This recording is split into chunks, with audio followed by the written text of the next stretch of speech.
Hello students, मैं हूं पीयूष और आप सभी देख रहे हैं विलो। तो चलिए हम लोग आज शुरुआत करने जा रहे हैं एसिड एंड बेसिस सॉल्ट्स की, जो आप लोग की लेक्चर नंबर 1 होने वाली है। बहुत ही इम्पॉर्टेंट सा चैप्टर है ये, तो हम लोग इसको कंटिन्यू करेंगे इस चैप्टर के माध्यम से, जो आप लोग को बहुत इंटरेस्टिंग होने वाली है सीज़न। तो जल्दी से लाइक कर दिए, सब्सक्राइब कर ले, अपनी बेल नोटिफिकेशन को ऑन कर दें। चलिए, केमिस्ट्री की क्लास है, क्लास 10 का आप लोग का फिर से एक बार स्वागत है। तो आज हम क्या पढ़ेंगे, सिंपली सा ये क्वेश्चन है। तो आज हम लोग इंट्रोडक्शन बेसिस ये चैप्टर होने वाली है, तो आप लोग का इंट्रोडक्शन होगा और फिर केमिकल प्रॉपर्टीज़ हो सके तो हम लोग पढ़ने वाले हैं। किसके? दोनों की। Chemical properties of acids and bases. Okay, ये आज हम लोग का टॉपिक रहने वाला। तो टेलीग्राम फीचर इसमें क्या है, तो सबसे पहले आप लोग का नोट्स और डीपीपी फीचर आएगा, जिसमें आप लोग को नोट्स और डीपीपी मिल जाएंगे। ठीक है, daily classes on YT link, यानी कि वाईटी पर जो होंगे ये, यानी कि यूट्यूब पर, तो उसके लिंक आप लोग के तुरंत मिल जाएंगे उसमें, और आप लोग के नोट्स भी मिल जाएंगे। ठीक है, और आपको क्या करना है, ज्वाइन करने के लिए @विलो 2023 या टेलीग्राम में सर्च मारना है, या फिर डिस्क्रिप्शन में आप लोग जुड़ भी सकते हैं। ठीक है, डिस्क्रिप्शन में लिंक दिया हुआ होगा। ठीक, चलो। तो सबसे पहला हम लोग बात करने जा रहे हैं कि इंडिकेटर। तो व्हाट इज़ इंडिकेटर्स, है ना। तो इंडिकेटर्स आर सब्सटेंसेस जो इंडिकेट करते हैं कोई भी चीज़ को कि वो एसिडिक और बेसिक हैं। कैसे?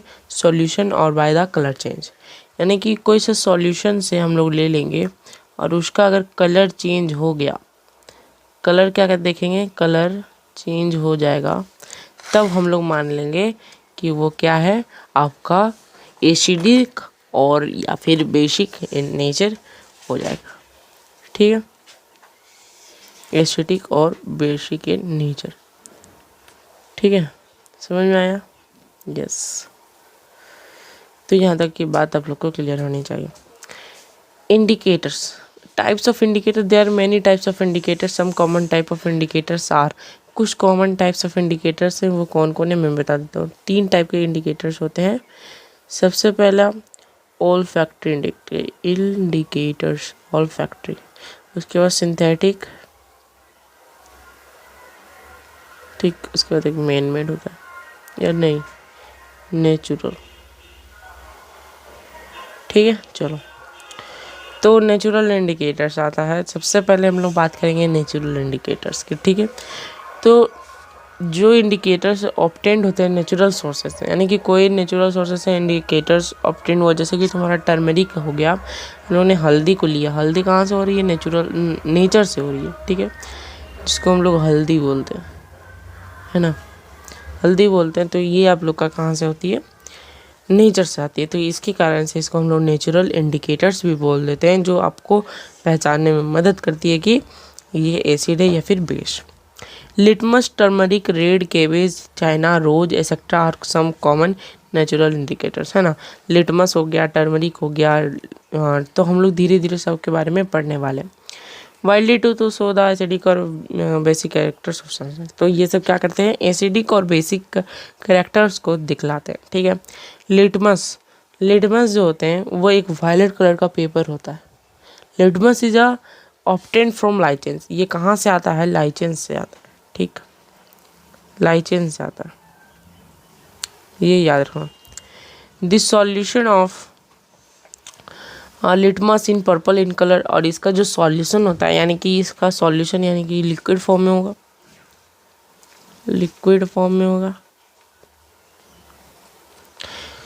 सॉल्यूशन नहीं, लिक्विड फॉर्म। देखो, लिटमस एक पेपर भी आता है, एक सॉल्यूशन भी आता है। सॉल्यूशन भी पर्पल होता है, लिटमस पेपर 2 कलर के आते हैं, ब्लू और रेड।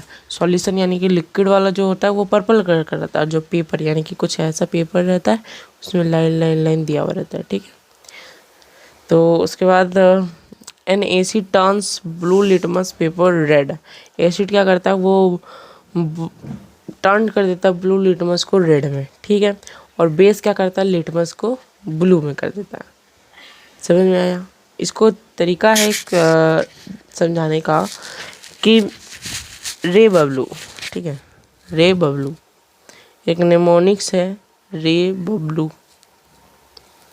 मैं इसको बता दूं कि इसको कैसे याद करना है। ठीक है, इसको हम टर्मरिक को मिटा देते हैं। देखो जब रे बब्लू को आएगा तो आर ई से हम लोग रेड लिख सकते हैं, बी ए से बेस हो जाएगा, ठीक, और बी एल यू से क्या हो जाएगा, ब्लू।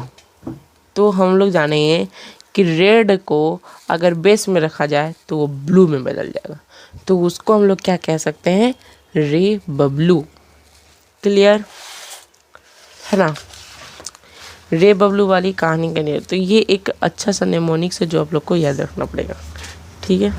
तो इसको हम लोग अलग अलग कलर से लिख देंगे ताकि आप लोग को समझ में आए, ठीक। पहले आर ई लिख देते हैं हम, उसके बाद ब्लू से लिख देंगे बब्लू, है ना।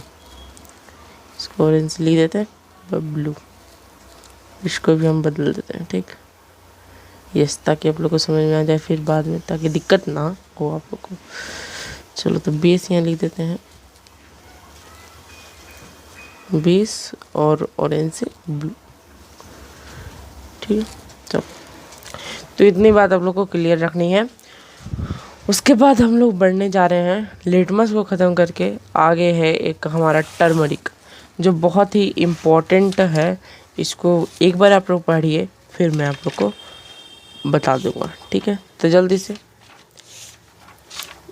10 9 8 7 6 5 4 3 2 1, बस। अब मैं समझा देता हूँ। Turmeric is another natural indicator. Turmeric जो है वो लिटमस का ही भाई है जैसा है, लेकिन वो दूसरा इंडिकेटर है।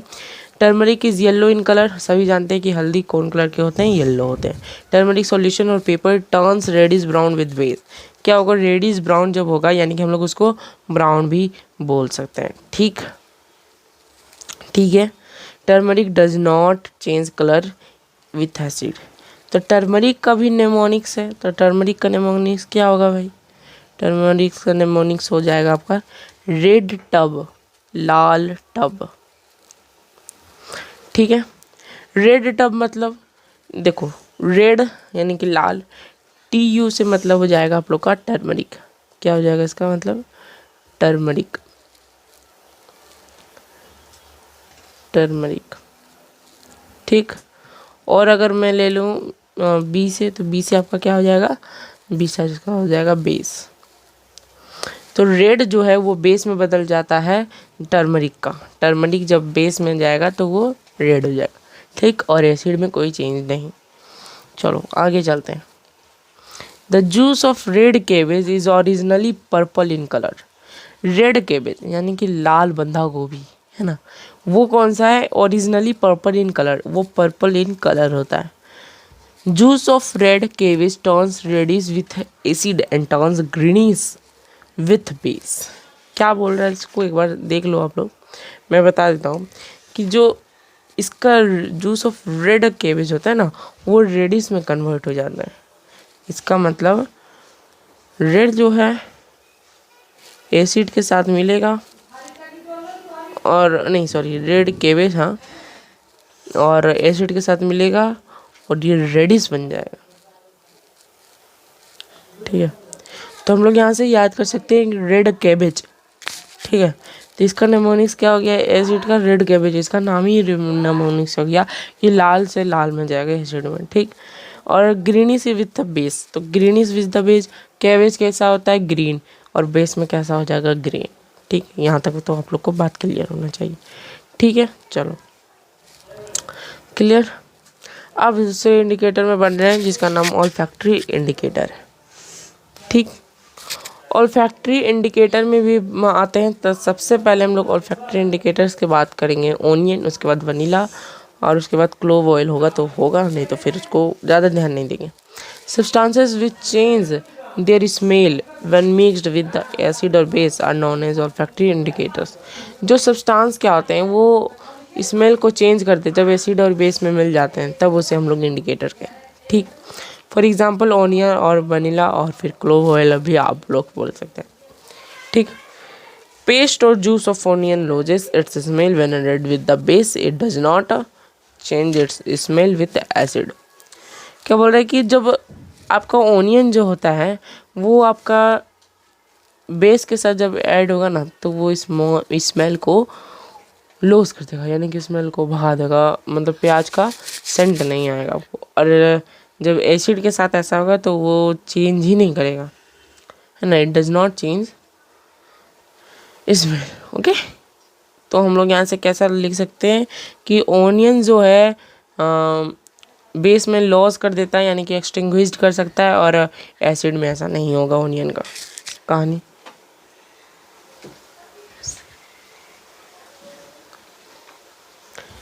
वनीला, अब वनीला का ही बात कर ले तो वनीला का भी सेम कहानी है, स्मेल से ही पता चलता है, ठीक है। The smell of vanilla. अच्छा, ऑल्फैक्टरी का मतलब क्या होता है, जैसे कि हम लोग ने पढ़ा कंट्रोल एंड कोऑर्डिनेशन में, कि हम लोग कंट्रोल एंड कोऑर्डिनेशन में हम लोग ने पढ़ा था कि ऑल्फैक्टरी मतलब होता है स्मेल यानी कि नोज का काम होता है। तो यहाँ पर ऑल्फैक्टरी में यही समझ में आना चाहिए आप लोग को कि ये आप लोग का नोज है, ऑल्फैक्टरी क्या नोज का काम होता है, ठीक। चलो, क्लियर है बात? यस। अब बात है, देखो ओनियन का ही कहानी है वनीला में कि बेस के साथ वो वैनिश हो जाएगा उसका स्मेल, और एसिड के साथ नहीं वैनिश होगा, ठीक। Are used to ensure the participation visually impaired students in the laboratory. और वनीला एसेंस को मतलब ऑल्फैक्टरी इंडिकेटर को लैबोरेटरी में ज़्यादातर स्टूडेंट को यूज करते हैं, ठीक। चलो, अब बात करते हैं सिंथेटिक इंडिकेटर की। सिंथेटिक बताया था ना, यस, ऑल्फैक्टरी सिंथेटिक नेचुरल। तो सबसे पहला अब लास्ट में आ चुके हैं सिंथेटिक इंडिकेटर, उसके बाद हम लोग एसिड के बारे में जानेंगे। तो चलिए देखो, indicators that are synthesised in the laboratory are known as synthetic indicator जो सिंथेसाइज्ड हो जाता है, यानी कि उसको यूज किया जाता है कि वो कैसा चीज़ होगा, और वो कलर में होता है, ठीक है। फेनोल्फ्थलीन हो गया और मिथाइल ऑरेंज हो गया, और भी कुछ है। फेनोल्फ्थलीन इज अ कलरलेस लिक्विड। फेनोल्फ्थलीन जो है वो एक वाइट लिक्विड आप लोग बोल सकते हैं। It remains colourless with acid but turns into pink with a base. मतलब फेनोल्फ्थलीन जो है वो पिंक के साथ ही बेस में मिल जाएगा, और उसके बाद कुछ नहीं होगा, ठीक है। चलो, methyl orange is originally orange in colour, तो इससे पता चल रहा है कि ऑरेंज तो है ही, तो कलर में कैसा होगा, ऑरेंज होगा। It turns into the red with acid and turns into the yellow with the base. हाँ, इसका आपको हम दे देंगे नेमोनिक, समझाते हैं आप लोग को याद नहीं। तो इसका हो जाता है राम बॉय। क्या हो जाएगा, राम बॉय। कैसे, मैं बता देता हूँ।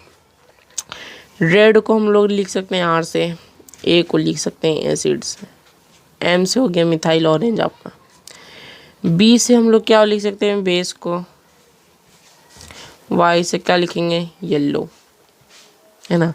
तो एम यहाँ बचा और यहाँ वो बचा, तो इसका मतलब क्या हो गया मिथाइल ऑरेंज। तो ये राम बॉय जो है ये आपका नेमोनिक्स हो गया, ठीक। चलो, अब यहाँ पर कुछ दिया हो गया है तो आप लोग इसको पढ़ लेना, ये टेबल मैंने बना दिया है, ठीक है। चलो, अब एसिड की बात करते हैं। तो एसिड भी बहुत अच्छा कलाकार है भाई, तो इसको भी हम लोग जान लेते हैं। एसिड जो होते हैं वो खट्टे होते हैं टेस्ट में, जैसे कि आपका एप्पल हो गया, टोमेटो हो गया, ये सब कैसा है आपका, क्या है एसिडिक इन नेचर बेस्ड है ना, ठीक। लेकिन ऐसे इस सबको हम लोग क्यों खा लेते हैं, तो ये सब हम लोग पीएच वैल्यू में पढ़ने वाले हैं, ठीक है, इसके अगले नेक्स्ट लेक्चर में।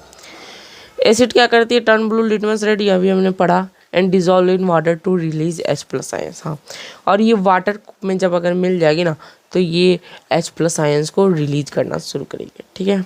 एग्जाम्पल सल्फ्यूरिक एसिड, तो एसिएटिक एसिड, बहुत सारा नाइट्रिक एसिड, प्रॉपर्टी, ठीक है। तो बहुत सारा एसिड्स पाए जाते हैं उसमें, ठीक। प्रॉपर्टीज ऑफ एसिड्स, ठीक है। तो सबसे पहले हम लोग प्रॉपर्टीज ऑफ एसिड्स के बारे में। एसिड्स हैव अ सोर टेस्ट, कैसा टेस्ट, खट्टा टेस्ट, है ना। जैसे हम लोग एप्पल खाते हैं या फिर ऑरेंज ग्रेप्स खाते हैं, तो सबसे पहला अच्छा एग्जांपल है ग्रेप्स। तो ग्रेप्स में भी एसिड प्रेजेंट होती है, बहुत ही अच्छी रहती है जो है ना, उस पर कौन सा ऑक्सैलिक एसिड शायद फॉर्म रहती है ना, नहीं citric acid, yes citric acid पाई जाती है, तो उसमें खट्टा टेस्ट होता है। और ये टर्न ब्लू लिटमस रेड, ये हमने बताया रे बबलू से।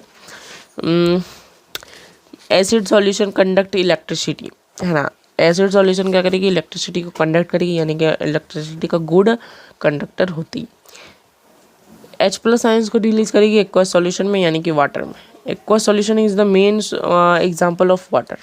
ठीक, चलो तो टाइप्स ऑफ एसिड, एसिड्स के भी बहुत सारे टाइप होते हैं, तो उसकी भी आप लोग को कर लेनी है। Acids are divided into 2 types on the basis on their occurrence, natural acids and mineral acids. तो सबसे पहले नेचुरल एसिड्स के बारे में डिस्कस करने जा रहे हैं। तो 2 हमारे एसिड होते हैं, नेचुरल एसिड्स और मिनरल एसिड्स। तो नेचुरल एसिड्स कैसे कहलाते हैं मैं आपको बता दूं कि एसिड्स जो ऑब्टेन्ड होते हैं फ्रॉम नेचुरल सोर्सेस, जो इंडिकेटर में कैसे पढ़ा कि इंडिकेटर जो ऑब्टेन्ड होते थे नेचुरल सोर्सेस से, उसे हम लोग इंडिकेटर कहते थे। और यहाँ पर नेचुरल सोर्सेस से जो एसिड प्रेजेंट होता है उसे हम लोग नेचुरल एसिड या फिर ऑर्गेनिक एसिड भी कहते हैं। तो एग्जाम्पल्स आप लोग कहोगे मिथोनिक एसिड, ओजेलिक एसिड, सब बहुत कुछ होता है, साइट्रिक भी होता है आप लोग का। ठीक, तो यहाँ पर एक टेबल है जिसकी मैं बता देता हूँ कि एसिएटिक एसिड विनेगर में प्रेजेंट होती है, गुआवा और आंवला में अस्कॉर्बिक एसिड प्रेजेंट होती है, साइट्रिक यानी सिट्रस फूड में, जितने भी सिट्रस फूड हो गए खट्टे मीठे पतले, वो सब में साइट्रिक एसिड फॉर्म हो गया। लैक्टिक एसिड यानी कि मिल्क से चीज़ जो भी चीज़ बनी होगी उसमें लैक्टिक एसिड।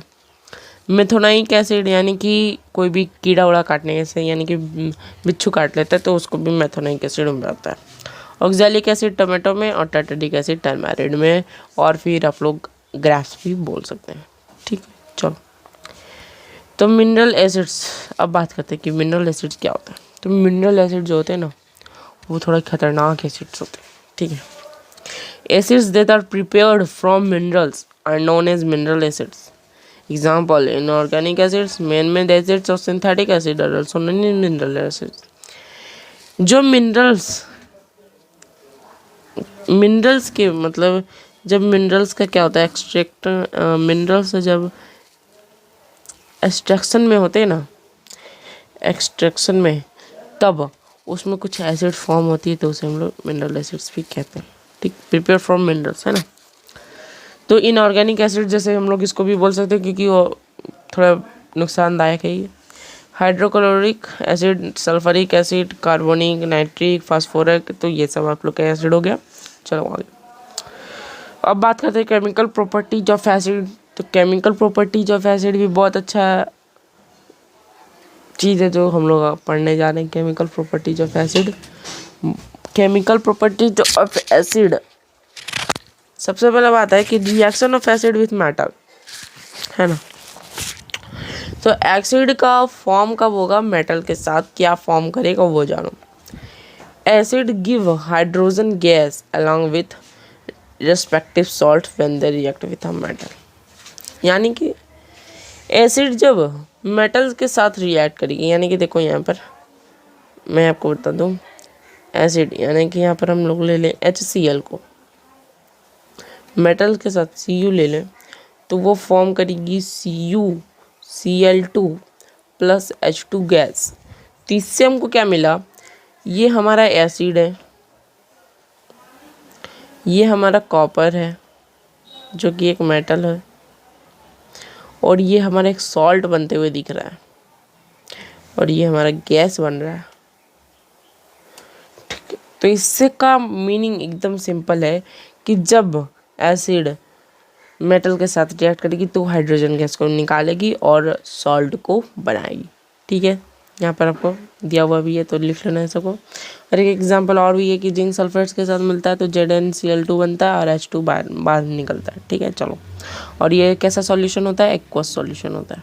सॉल्ट जब भी होता है वो हमारा एक्वस सॉल्यूशन होता है। सॉल्ट को लिख देते हैं, नहीं तो फिर आप लोग को पता नहीं चलेगा।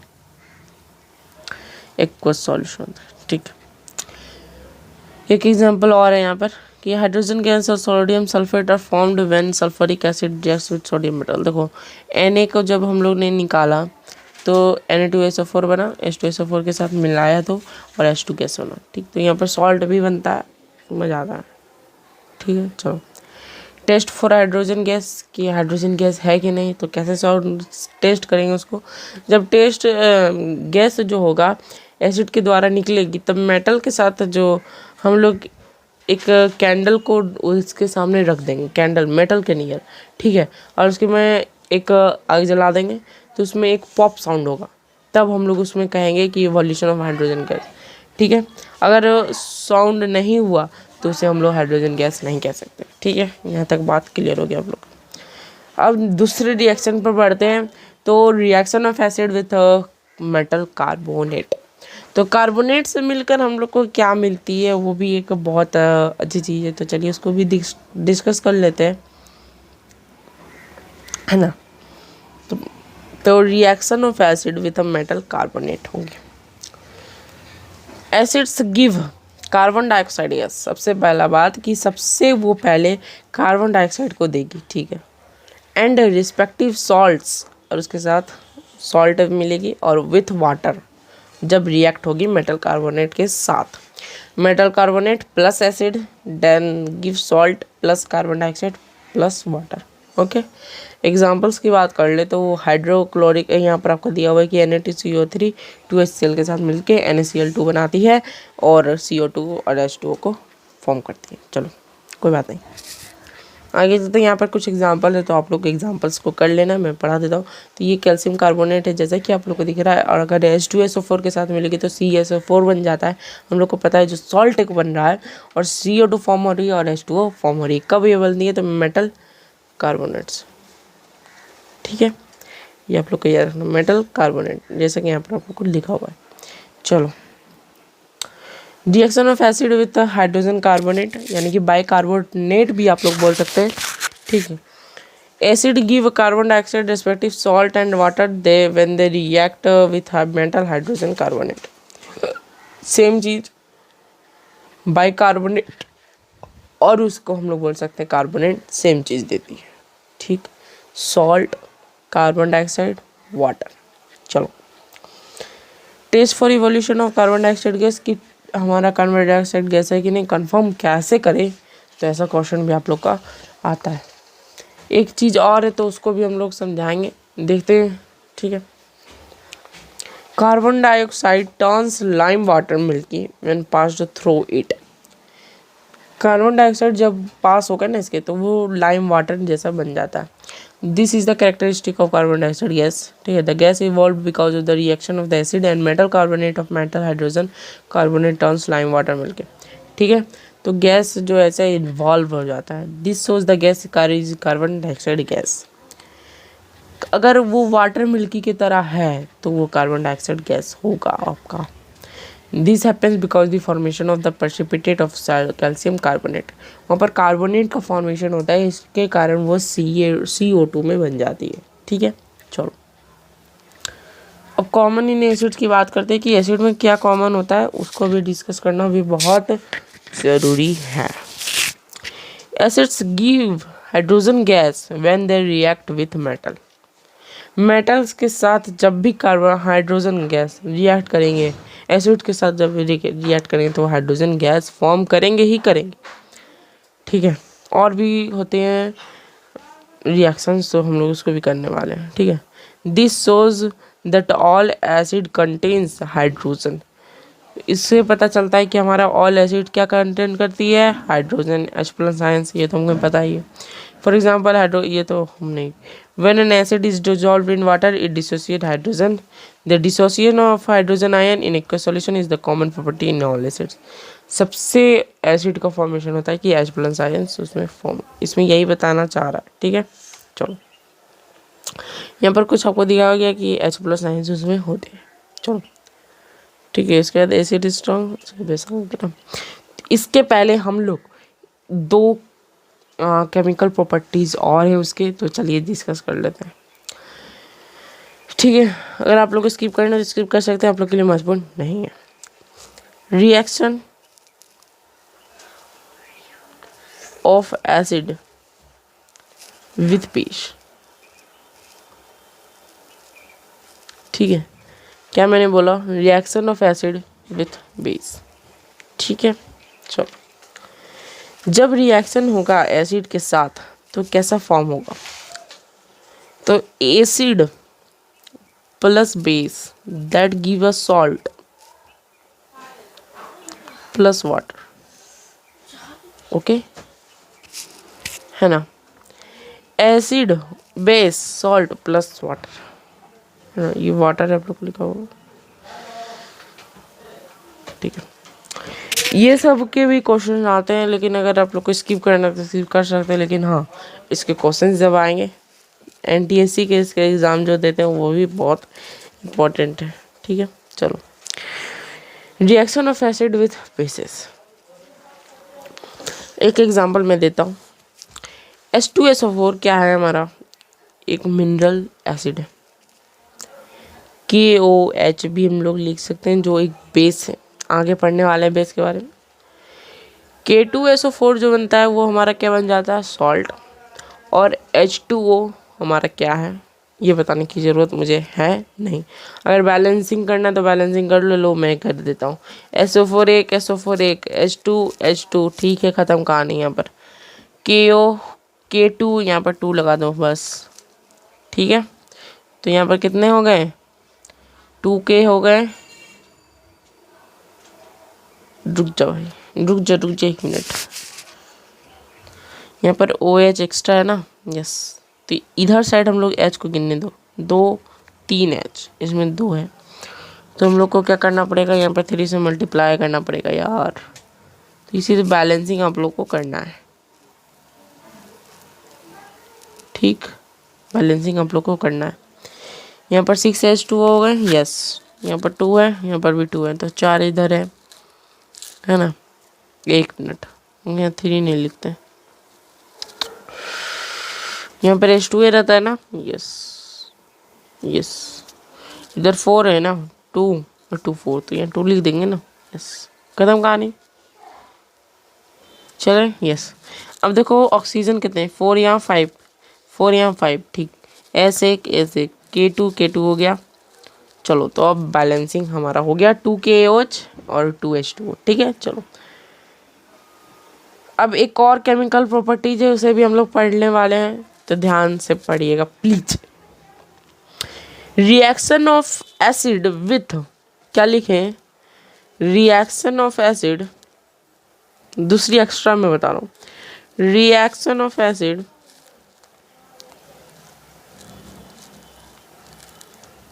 विथ मेटल ऑक्साइड्स,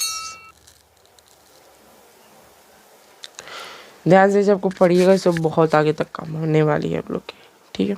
चलो, जब एसिड मेटल ऑक्साइड्स के साथ रिएक्ट करेगी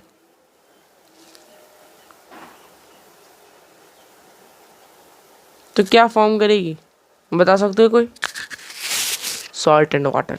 बहुत बढ़िया, बहुत बढ़िया। एक बार इसको क्या फिर से समझा दूं कैसे बैलेंसिंग मैंने किया? यस। चलो, तो फिर से मैं एक बार लिख देता हूँ। देखो, बहुत मेहनत कर रहे हो तो प्लीज़ सब्सक्राइब कर देना भाई। H2SO4 को जब मैंने KOH के साथ मिलाया तो हमें मिला K2SO4 प्लस H2। इधर देखो, H यहाँ पर इधर कितने? 2 और 3, बस कहानी यहाँ होती है ख़त्म, ठीक है। 2 और 3, यहाँ पर 2 है, कोई बात नहीं, हम लोग यहाँ पर इसको रहने देते हैं। अभी यहाँ पर H1 है, ये ख़त्म। O415, ये O भी ख़त्म। यहाँ पर K2 है, तो यहाँ पर हम लोग 2 लगा सकते हैं, बोलो यस। तो हमारे यहाँ इधर कितने हो गए? 4 हो गए। अब इधर हम लोग 2 लगा सकते हैं, तो यहाँ पर कैसे हो गए? Balancing complete. तो कुछ है? कुछ नहीं है, बस आप लोग का नजरिया आप लोग को बदलना है। Acid plus metal oxide salt और वाटर को आपको गिव करती है। क्या एग्जाम्पल बताइए? बता देता हूँ यार एग्जाम्पल। HCl प्लस MgO को अगर मिला दें तो हमें क्या मिलेगा? MgCl2। बहुत बढ़िया। और क्या मिलेगा? H2O। देखो, अब मत कहना कि MgCl2 कैसे बन गया, ये 9 का टॉपिक है, तो प्लीज़ नहीं कहना, ठीक है। मैं प्लीज़ कह के बोल रहा हूँ, मैं विश्वास करके चल रहा हूँ कि आपको पता होगा, ठीक है। चलो, एक एग्जांपल और दे देता हूँ। तो यहाँ पर अगर बैलेंसिंग अगर कर दिया जाए तो 2HCl यहाँ पर हो जाएगा, ठीक है। चलो बस ठीक है, तो जल्दी से स्टार्ट कर लेते हैं। एसिड्स, स्ट्रॉन्ग एसिड क्या होता है और वीक एसिड क्या होता है, तो जल्दी से एक बार पढ़ लेते हैं। एसिड जो कंप्लीटली आयनाइज्ड जो होती है वाटर में, यानी कि जो H+ आयंस को प्रोड्यूस करती है ना, ज़्यादा लार्ज अमाउंट में, तो हम लोग उसको स्ट्रॉन्ग एसिड कहते हैं। जैसे कि हमारा HCl जो है एक स्ट्रॉन्ग एसिड है और H2SO4 भी स्ट्रॉन्ग एसिड है। और उसके हिसाब से अगर हम लोग कार्बनिक एसिड यानी कि ऑर्गेनिक एसिड को देखें, उसके मुकाबले आप लोग का ये वीक एसिड हो जाता है। वीक एसिड और स्ट्रॉन्ग एसिड जब आप लोग pH वैल्यू पढ़ोगे तो आप लोग को और समझ में आने लगेगा। An acid which is partially ionised in water and thus produces small amount of hydrogen ions is called a weak acid. जब स्मॉल अमाउंट में वीक एसिड मतलब हाइड्रोजन प्रेजेंट होती है तब हम लोग उसको वीक एसिड कह देते हैं। तो चलिए आगे बढ़ते हैं और बताते हैं कि आगे क्या है। When concentrated solution of an acid is diluted by mixing water, then the concentration of hydrogen ions or hydronium ions per unit volume decreases. जब कॉन्सेंट्रेटेड जो होता है एसिड का वो मिक्सिंग होने लगती है तो हम लोग हाइड्रोजन आयंस क्या होगी, वो डिक्रीज हो जाएगी, ठीक है। वाटर में जब भी मिक्सिंग होगी तो डिक्रीज हो जाएगी। चलो आगे चलते हैं, बेस की तरफ बढ़ते हैं। मुमकिन से मुमकिन 10-15 मिनट और लगेंगे भाई साहब, बेस भी ख़त्म हो जाएगी हमारी। बेसिस और बीटर इन टेस्ट। बेसिस जो है उनकी बीटर होती है, मतलब हल्की सी क्या बोले कड़वी होती है। हैव सोपी टच यानी कि फिसलन होती है उसमें। Turn red litmus blue and give hydroxide ions and equals solution. Okay, ये हाइड्रोनियम आयंस नहीं फॉर्म करती, या हाइड्रोक्साइड आयंस को फॉर्म कर देती है, यानी कि OH- फॉर्म करेगी। वो H+ करती थी तो ये OH- फॉर्म करेगी, है ना। क्लियर बात, यस। चलो नहीं हो देख रहे हो आप लोग, उसके एंड में ही OH- जैसा चिन्ह लगा हुआ है आप लोग का, ठीक है। तो चलिए प्रॉपर्टीज ऑफ बेसिस में पढ़ते हैं। प्रॉपर्टीज ऑफ बेसिस क्या है? हैव अ बीटर टेस्ट, ये हमने पढ़ा। सोपी टू टच ये भी पढ़ा। टर्न्स रेड लिटमस ब्लू ये भी पढ़ लिया। कंडक्ट इलेक्ट्रिसिटी इन सॉल्यूशन, अगर सॉल्यूशन रहेगी तब कंडक्ट होगी, ऐसे नहीं। Release OH+ ions in aqueous solution. Clear. Types of bases divided to what? Water soluble and water insoluble. The hydroxide of alkali and alkaline earth metals are soluble in water. These are known as alkali. जब आप लोग का hydroxide of alkali जब mix होती है ना earth metal से और सोल्यूबल हो जाती है तो उसे हम लोग अल्कलाई कहेंगे। Okay, for example sodium hydroxide, magnesium, ये सब, ठीक है। चलो आगे बढ़ते हैं। आगे है हम लोग का केमिकल प्रॉपर्टीज ऑफ बेसिस, थोड़ा मस्त है ना। चलो, तो reaction of base with metals, सबसे पहला बात है reaction of base with metals. Okay, when alkali base reacts with metal it produce salt and hydrogen gas. Simple सा है, अल्कलाई यानी कि बेस जब मेटल के साथ रिएक्ट करेगी सॉल्ट और हाइड्रोजन फॉर्म करेगी, मेटल के साथ रिएक्ट करेगी सॉल्ट एंड हाइड्रोजन फॉर्म करेगी। क्लियर बात। चलते हैं आगे, यहाँ पर कुछ एग्जांपल है तो एग्जांपल आप लोग देख लेना। Reaction of base with oxide of non metals. Simple सा बात मैं बता दूं, बेस के साथ जब भी नॉन मेटल ऑक्साइड रिएक्ट करेगी तो आपका सॉल्ट और वाटर फॉर्म होगा। जी बोलो बोलो बोलो बोलो बोलो। चलो यस, यहाँ पर कुछ एग्जांपल्स है, पढ़ लेना। अब बात करते हैं न्यूट्रलाइजेशन रिएक्शन, या चाहिए कि आप लोग का एसिड और बेस का रिएक्शन है ना। चलो जी, ये हम लोग ने एसिड की केमिकल प्रॉपर्टीज़ में पढ़ लिया था क्या? हाँ पढ़ लिया था क्या? हाँ, इसके नोट्स नहीं मिल पाएंगे इस बार, सॉरी, मैं बहुत डिस्टर्ब हूँ मैं दिवाली के फंक्शन में, तो प्लीज़ नोट्स इसके आज हम नहीं दे पाएंगे, तो प्लीज़ कंसंट्रेट कर लीजिएगा, इसके नोट्स आप लोग को नहीं मिलेंगे। चलो इस लेक्चर के, सिर्फ इस लेक्चर के नहीं मिलेंगे, ठीक है। तो reaction of acid with metal oxides. Okay, तो मेटल ऑक्साइड से तो ये सब में रिएक्शन ऑफ एसिड का ही है, ठीक है, अभी आता है सब, हमने कभी भी पढ़ लिया। चलो ठीक है, मिल जाएंगे, जो जो होगा कुछ हमें सिंपल नोट्स दे दूंगा, उसमें लिखा हुआ नहीं होगा, मार्क करा हुआ नहीं होगा, ठीक है, मार्क किया हुआ नहीं होगा, ठीक है। चलो, सिमिलरली व्हेन सल्फ्यूरिक एसिड, ये तो हमने पढ़ा है ना, जेसनोफ एसिड ये पढ़ा। चलो, common in all basis, basis क्या सब में कॉमन होते हैं, क्या बात है, कॉमन होते हैं क्या, OH माइनस आयंस जो होती है वो हमेशा रिलीज होगी, आपको यहाँ तक बात क्लियर होनी चाहिए, ठीक है। आप लोग हाइड्रोक्साइड आयन यहाँ पर आप लोग को जो होती है वो रिलीज करती है, तब वो आपका बेसिक बिहेवियर कहलाता है, ठीक, गुड। चलो, thus the base shows its basic character because the offer dissociation of hydroxide ion, okay, clear बात। चलो, नेक्स्ट बढ़ रहे हैं हम लोग अपनी नेक्स्ट क्लास में। तो नेक्स्ट क्लास में हम लोग क्या करने वाले हैं, इसी चैप्टर के सॉल्ट्स के कुछ कंपोनेंट्स देखने वाले हैं, और फिर पीएच यानी कि पीएच वर्ड्स के सारे कंपोनेंट्स इसमें ख़त्म करने वाले हैं। तो बाय बाय, मिलते हैं, टेक केयर, बने रहिए मेरे साथ और फोड़ दीजिए बोर्ड।